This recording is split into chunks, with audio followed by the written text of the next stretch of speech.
Hello everybody. Sorry it's been some time since I've had a video to put on here, and so I thought I'd give you a little explanation here. I was riding the Suzuki DL 650 down to one of my favorite state parks, Holly River, went down to get a piece of their excellent pie. There's a nice little restaurant down there in West Virginia off of 20 South. And I could suggest it to anybody. It's a very nice state park, but I was kind of on a long, well, it wasn't that long, probably a medium right-hander, and the road is very twisty, and I was looking through the corner to the right, and I never even saw the deer that apparently came at full speed from the left, because at 1 minute I was enjoying a beautiful ride on a sunny day, and the only thing I can remember is, a huge impact. I do remember just a little flash of brown, and it was terrible. The bike is totaled, and I have multiple injuries. Unbelievably, I walked away from it with my life, because the bike was thrown down the road. All my stuff was out of the luggage. Of course, I was thrown down the road.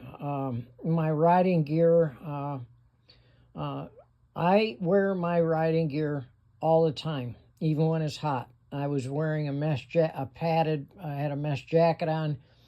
I had some riding jeans that are padded, that have Kevlar, of course, gloves and a helmet. I needed every bit of that equipment on that hot day.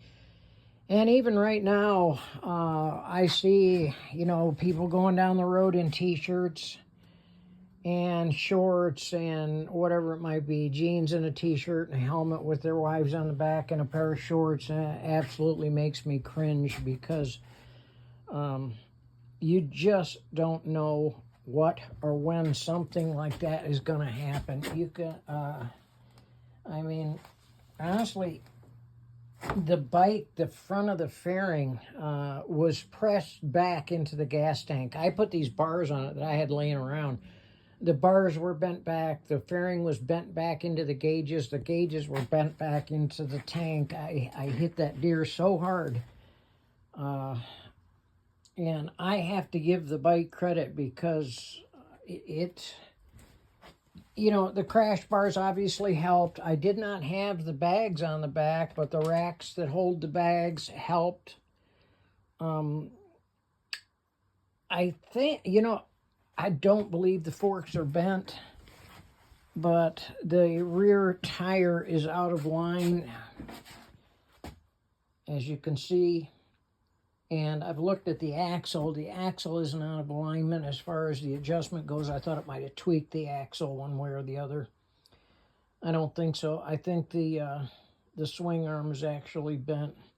And there are places that will straighten the frame. They put it in.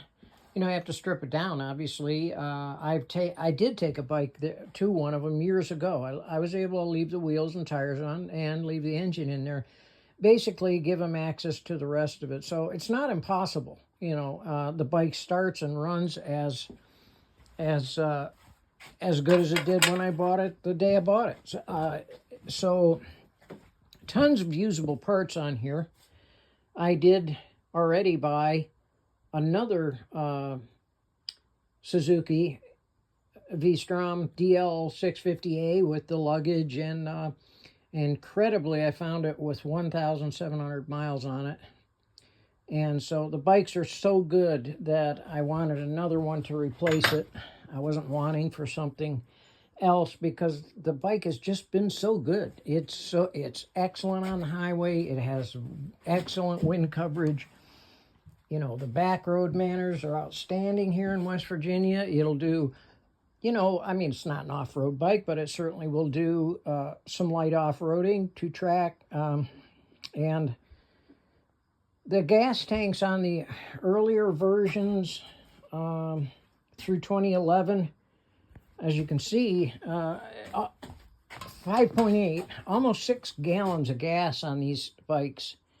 And so, you know, the range you have is outstanding. I mean, it's just a very good motorcycle. So I had to have another one. But,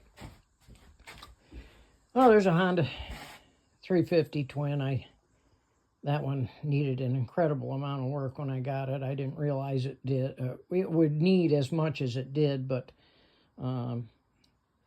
just got it out here in the other shop. I keep this shop out here for some of my other equipment and stuff. I don't have enough room down in the garage for it. Years and years of gathering, you know, hardware. I keep my metric hardware down the shop. That's American there. I try and keep it separated. Of course, my old manuals from forever. I'm trying to stay away from the bees because we're having a drought here in West Virginia, and the bees are just really aggressive and looking for water. So, yeah, the sting in my arm was days ago, and it's still sore. But anyway, that's why you haven't heard too much from me. It's been a busy summer on top of that, and now, you know, of course, my hand is... I've got to go for an MRI this week. Both hands were injured. My left ankle, I got road rash on my left arm, and the jacket that I was wearing rode up, and I had some terrible road rash on my left arm. I had road rash on my right hip. Both my pinky fingers are sprained and swollen.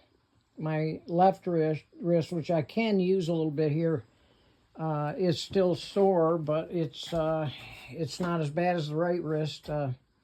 Anyway, people, wear your gear. Don't be, you know, I know in the heat it's hot, but once you get moving in a mesh jacket, the wind will go right through it.